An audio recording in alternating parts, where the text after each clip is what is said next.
Hey besties, welcome back to my channel. We are going to do a reading wrap up for January and February. I know January is a little late to the game, but I decided to combine the two because I only read 2 books in the month of January, so I didn't want to make a whole video just for 2 books. That's essentially why I'm combining them. And then hopefully the next upcoming months is just gonna be back to normal where I just do a monthly reading wrap up. I'm gonna keep doing like combining them if it's just like 2 books or something like that. So let's get started because I have a feeling we're gonna be here a long time. So starting off strong, the first book that I read and completed in the year of 2026 was Brimstone by Kelly Hart. I rated this a 5 star. I don't think it's a surprise to anybody. I've said this a lot of times where if it's like a good romantasy, most likely rate it 5 stars unless like the vibes aren't there. Obviously, this is the second book in the Alchemy and Fae series, or is it Fae and Alchemy? Whatever. And I loved it. I loved it. There was a lot more exploring of the world and a lot more action in this one. Yeah, basically you're following Ceres and Kingfisher, which are the same people in the first book, and you're kind of just like you're following along with them as they're trying to figure out how to fix the world, I guess. I don't know. I can't really say too much because then it's spoiling the first book. There are moments where Carrion and Kingfisher are together in a lot of scenes and it's absolutely funny and I love them. And then Ceres is trying to figure out things about herself. I don't know. I can't say too much, but it does end on a major cliffhanger. And the third and final book in the series is not coming out until November of 2026. So if you are planning on reading these books, Quicksilver and Brimstone, I would highly recommend waiting for the next book just so you can read them all back to back. I don't know, but 5 stars. I'm sorry, like whenever it's like a series and it's like further into the series, I can't really say too much about it because it basically like follows along after the events of the ending of the first book. And then you like if I say anything about this book, then it like spoils the ending of the first book. You know what I'm saying? Because I don't know if you guys read the first book or not. I don't know. But I have yapped about the first book before in a reading wrap up last year, I think. I don't remember actually. But, anyways, moving on. The second book that I read in January is Out on a Limb by Hannah Bonham Young. I am so happy I picked this up. It's too early to be talking right now. But, anyways, I have only read 2 books by Hannah Bonham Young, and I've loved both of them so far. I think I rated both of them a 5 star. And I just love the vibes of them, and they're also like super small, like a little over 300 pages, and it's so fast paced that you want to keep reading it. And it's just so cute and wholesome as well. So basically, this one is about Win and Bo, and they basically meet at a Halloween party that Win's best friend is hosting, slash Bo's best friend, because they're married. Like, Win's best friend and Bo's best friend are married. And so they meet at a Halloween party that they are hosting and have a one night stand, and one thing leads to another, and she's pregnant. So she reaches out to him, and he immediately steps up and is like, "Of course, I'm gonna help you." And it's amazing. So you follow along with her as she's obviously going through her pregnancy, and they're getting to know each other because they want to be good co-parents for the baby, obviously. So yeah, it is accidental pregnancy, but I don't mind that trope. I know a lot of people hate that trope for some reason, but I don't mind it. And that's not a spoiler, by the way. It says on the back of the book that she gets pregnant. Okay. He's missing a leg, as you can see, and she has a tiny hand. So they both have that in common where like something's a little different about them. And I feel like they represent it really good. Like in this book, there's really good representation. There are moments where they are talking about it and it gets serious, obviously, and I really do enjoy that. I do enjoy when it's like a rom-com book or like just like I love it when it's a contemporary romance and they can add elements like that where they do incredible representation of mental illness or physical disabilities and stuff like that and like really get a reader being like, huh, I would have never thought too much about that. You know what I mean? Like, I don't know how to explain it.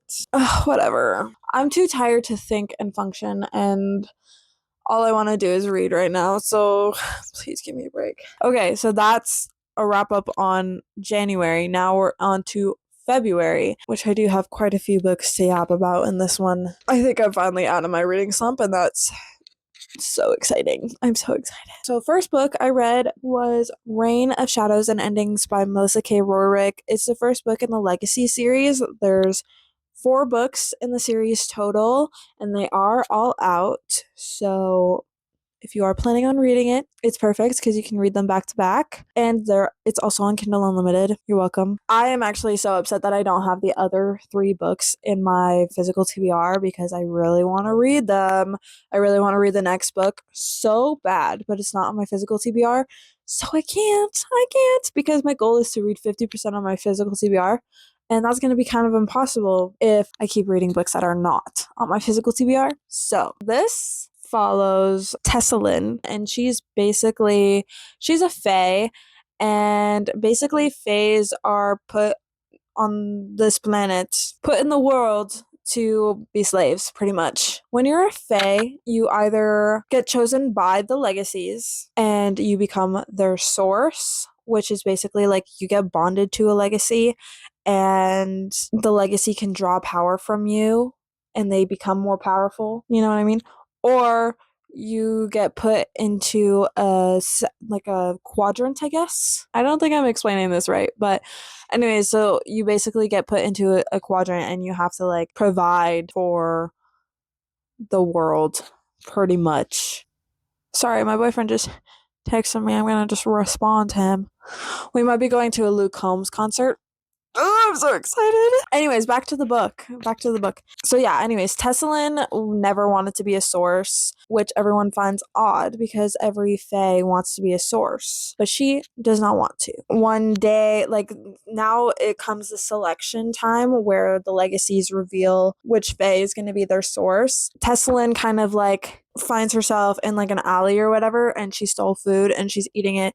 And this guy comes and is like curious by her and is like, did you steal that chocolate? Basically, they have an interaction. And then they go back to the selection, and turns out that he's a legacy that's supposed to select a fae. And he selects Tessalyn, and Tessalyn's obviously not happy. So Tessalyn ends up giving him such a hard time. His name is Theon, whatever you want to say. But anyways, she gives him such a hard time the entire time, and he's constantly being like, I don't know why this is so hard. I never thought that a source bond would be this hard, and he's also questioning why the bond hasn't solidified yet. Yeah, you basically go through the book in his point of view trying to figure that out, and in her point of view kind of having female rage, you know what I mean? And it does end on a kind of cliffhanger, I guess that's probably why I want to read the second book. Yeah, this is also a dark romance fantasy, so it's a romantasy but make it dark, you know what I mean? There are a lot of trigger warnings in it, so if you are planning on reading this book or you are curious about it, maybe search up the trigger warnings before you do. Did I say that I rated it a 5-star? Yeah, I rated it a 5-star. Next, I read a series of novellas that came out for Valentine's Day. I did a Valentine's Day reading vlog where I read all of these little novellas. I know I said that I wasn't going to read novellas this year, but here we are. They were actually all pretty good. So I think these are definitely the best series of novellas so far that I've read. So don't quote me on that, but First one was Accidentally Yours by Christina Lauren. I rated it a 4 stars. It was actually really cute. Basically, you're following, I don't remember their names. The female main character is basically complaining to her sister about how men get what they want all the time. And it's so dumb, right? And then she's basically saying that she's prepping for an interview for a new job. And so she goes on this Zoom meeting, accidentally gets into an important team meeting for a different company that she's not even trying to interview for, and she notices that their presentation is absolute shit, and she gets mad because men are privileged. Even though their presentation is shit, they're probably going to get rewarded for it. So she blows up, she unmutes herself, and she blows up and she's like, this is shit, like blah, blah, blah, blah. She's like criticizing their presentation, gets off the call. Then she gets an email from the owner of that, like the boss of that company, and is like, I appreciate your feedback and whatever. Clearly, we need some work. Would you like to be on our team? And she's like, no. And then they have a bunch of email exchanges, basically debating the contract and blah, blah, blah of her working. They kind of get closer, I guess you can say. But in her real life, she has a crush on her neighbor as well. Then she figures out that they're actually the same person. So that was really cute. There is a lot of email exchanges at the beginning. So if you don't really like that, then I would kind of avoid it, but it was pretty cute. And then the second one is Time Will Tell. And I also rated this one a 4 star. Again, this one's also has a lot of email exchanges at the beginning. Or not even at the beginning, pretty much the whole thing. It's a lot of email exchanges. Basically, this one is our female character. She gets a letter from a lawyer because her grandmother passed away and her grandmother wrote a letter to her. And so the lawyer gave it to her, whatever. And she's reading it. Basically, the letter says that when she was younger, she fell in love with this girl. And since it was frowned upon, she had to keep it secret and marry the main female character's grandfather, have kids with him, whatever. He knew the whole time what was going on. So it's not like it was like a loveless thing. And she was keeping secrets. She goes into detail in the letter about how before her and the girl separated and went their own ways, they made a time capsule and buried it somewhere. And so she's giving her task to go get the time capsule. And so she emails the grandson of the other woman in that relationship and basically explains the whole situation. And he emails her back being like, yeah, I knew that she loved women and blah, blah, blah. I would love to help you in any way. And so they just keep doing emails back and forth. And then it ends up like they open the time capsule together in London because the guy is from London. So yeah, I thought that was pretty cute. The third one is Second Act Romance. I rated this one a 2 star. I didn't really like it that much.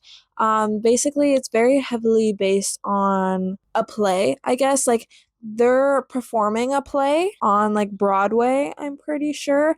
But I just felt like I was reading the play. Like, I didn't think, like, I don't know. I also did not feel chemistry between the main female character and the main male character whatsoever. They had like a few interactions. I just didn't feel anything with them. Also, this was the shortest book, I think, in the whole collection, and it just dragged on and felt like the longest, honestly. But yeah, basically this female character is a Broadway star and she's about to perform a play. I don't remember what the play was, but she's about to perform a play. Everybody in the cast and crew got sick because they all went to a restaurant together the night before and got food poisoning, I'm pretty sure. Except her, because she doesn't go out on the day before showtime. And so everyone's sick, and so basically the whole time it's kind of a disaster because like you don't know who's about to be on and blah blah blah blah. Anyways, they call in this guy who's super famous and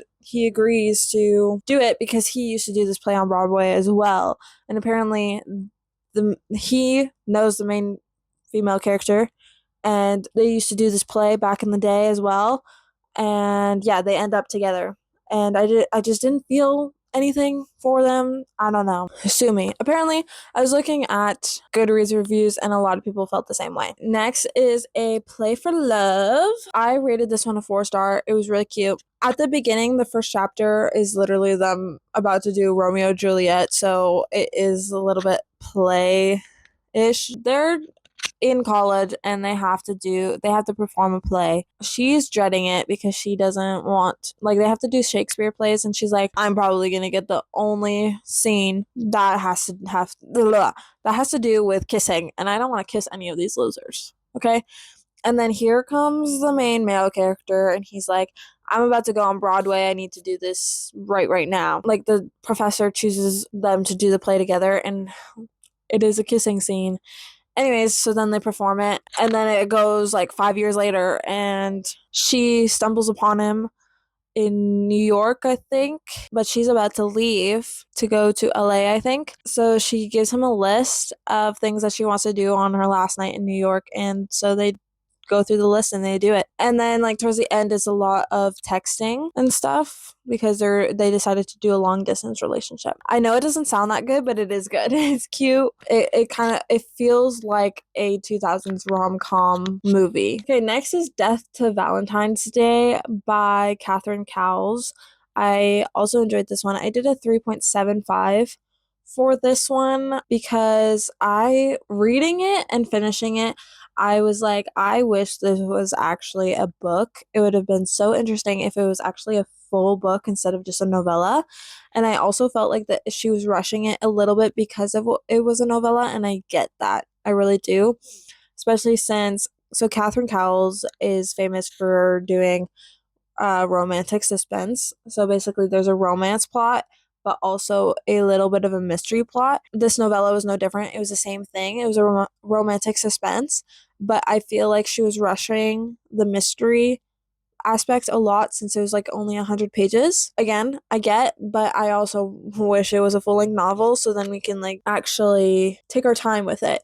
But anyways, basically this girl ended her relationship with this guy a year ago because she caught him cheating and blah blah blah, and then her friends still find her on the couch just like wasting away every single day even though it's been a year, and they go, okay, there's this Valentine's party happening that's like anti-Valentine's Day, and so we're going. And so they go and it's at this mansion, they're having a good time, and then our main female character, sees her ex at the party. Oh, it's also a masquerade party, so yeah. Anyway, she sees her ex at the party and there's a random guy walking by and she grabs him and she's like, I need you to kiss me right now. And they kiss, and it so happens to be her ex's brother, who, by the way, the brother has been obsessed with her forever, wants to be with her, right? So he's like happy that they're kissing. And then she's like, no, no. Anyways, she's overwhelmed by it and she walks away and she finds a dead body. And then also there was a avalanche that happened. So now they're stuck at the mansion and cops can't get to them and whatever. So they're all isolated in the mansion and there's a murderer on the loose. Yeah. This is so exciting. And then the last one in that collection is Valentine's Slay by Navessa Allen. I rated this one a 3.5. I did enjoy it and I do love Navessa Allen. It was just a little unrealistic for me because basically this guy is a grave. He's a grave. Okay, no. This guy works at a cemetery and he hears a scream and he's like, what the fuck? And so he goes and figures out that the person that he literally just had a funeral for and buried is still alive in there. And so he like digs her out and whatever, and she goes, my husband tried to kill me. It so happens that he has a crush on her since they were in high school as well.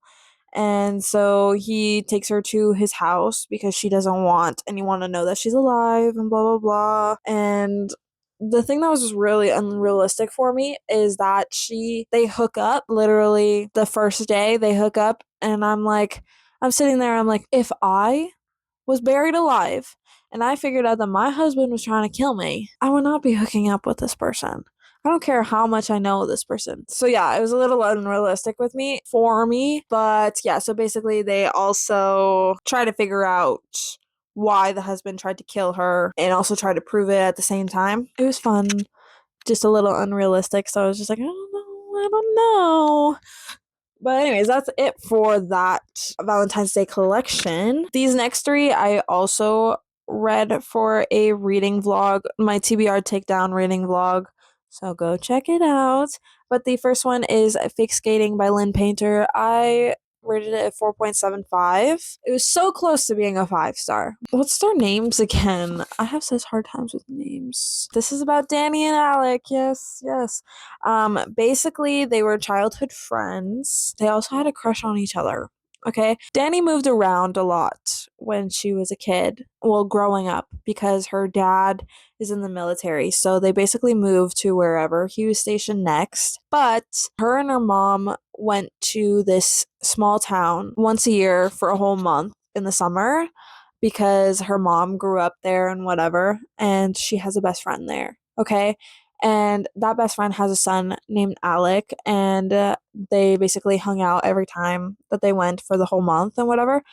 And then when she went back to where her dad is stationed, they would send letters to each other, like a pen pal situation, until one day it just stopped. Okay.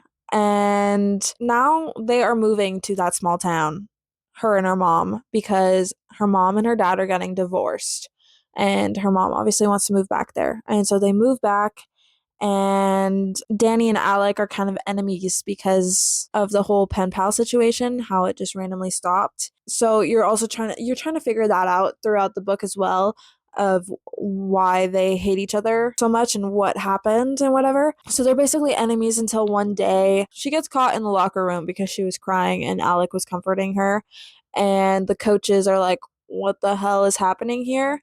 And she leaves, but Alec explains it to the coaches and whatever, and the coaches misinterpret that Alec and Danny are actually dating, and the coach is like, this is perfect for your image because he has problems with his image right now and he wants to be in the NHL, so he has to fix that up. And so the coaches are like, this is perfect because she's a goody two shoes and she's also the granddaughter of one of the famous hockey players that live in that small town. And so now they have to fake date. I loved it. The only reason I didn't rate it a 5 stars, the third act breakup, man, I really can't. I don't like third act breakups, but also when it's a fake dating and they finally admit that they like each other and they finally admit that they want to be in a relationship, they have to break up for some weird reason. It's so annoying. I can't do it. I hate it. And especially since it's like literally, if you were to communicate why you were breaking up with this person, you probably would never break up and everything would be fine. Next, I read The Love Hypothesis. I rated this a 4.25. I did enjoy it and I am happy that I finally have knocked it off my TBR. And you're probably like, what do you mean finally? I've had this book on my TBR since January of 2023. Okay. It's been 3 years that this has been sitting on my shelves collecting dust. Okay. So I'm happy that I finally read it. I'm also very excited for the movie to come out. I think it's coming out sometime this year. I am very excited. This is about Olive and I think his name is Adam. Yeah, Olive and Adam. And basically, Olive is a scientist at this college. She's going to school for like science and whatever. And Adam is a professor there. And one day she literally kisses him and he's just like, did you just kiss me? And she goes, no. And then he's like, and then he goes, are you sure? And she goes, well, yeah, I did. And then he's like, I'm gonna file a complaint. So good luck with that. And then she's like, no, no, no, no. And then she rushes to explain why she kissed him. He's also very grumpy, and everyone in the school knows that he is like the worst professor ever. So, anyways, she explains that she lied to her best friend saying that she was on a date and whatever because she wants her best friend to think that she has moved on from her past situationship because her best friend wants to date him, like the past situationship. She doesn't want to break girl code and date her friend's ex, you know? And so Olive is trying to convince her best friend that she's moved on and that she can date him. Yeah, so they get into a fake relationship. Catch my drift? Ugh, coffee is so good. Next, I read First Time Caller by BK Borison. I rated this at 4.25 as well. I really did enjoy it. The beginning is a little slow, but it does pick up the pace. It does pick up the pace, and I started with just reading it physically, and then I listened to it on Spotify, and I was really like, the audiobook was really good as well. It's a perfect audiobook because it's literally a radio show, so I feel like it's perfect. But basically, we're following I forget their names. I can't do this. We're following Aiden and Lucy, and basically Lucy is a single mom and Aiden is a radio show host for this late night romance hotline type of thing for their small town. And one night, Lucy's daughter calls into the show and is like asking for advice for her mom or whatever because she's been single for basically her daughter's whole life and she's 12. Okay, so she's like, I just want my mom to be happy, blah, blah, blah, blah.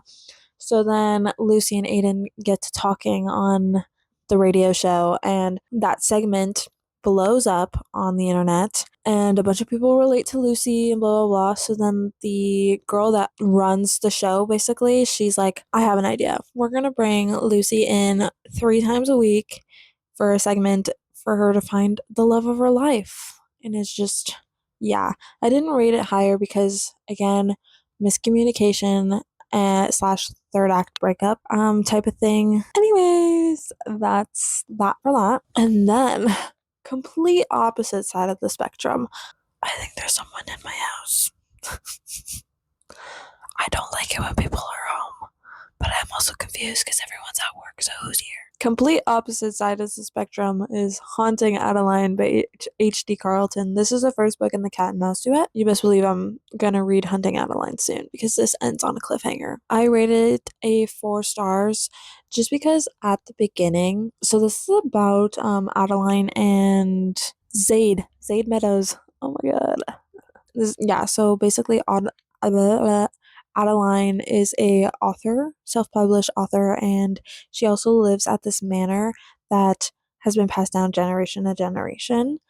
And one day she's like at a book signing, and Zaid stumbles upon the book signing and immediately gets obsessed with her. Is like, yeah, she's mine. Doesn't know anything about her and gets absolutely obsessed with her. So he decides to start stalking her. Obviously, obviously. And she's like not okay with it. She's like, I don't want to be stalked. But then she also stumbles upon this journal from her great grandmother, and she writes in her journal that she's also getting stalked and ends up falling in love with her stalker and yada yada yada. And she's like, this is creepy because like history is repeating itself. But then she also figures that she got murdered, like her great grandmother got murdered in her home. So she figures that it's her stalker. So she's trying to solve the murder and prove that it's her stalker. So then she has an excuse to hate her stalker. And so, yeah, you're basically following along that, like her trying to solve that mystery. And then you're also following along, like, Zaid stalking her and Zaid being, like, the best man ever because he owns this company, like a security company and blah, blah, blah. And basically, he stops sex trafficking and kidnappings and all that bad stuff.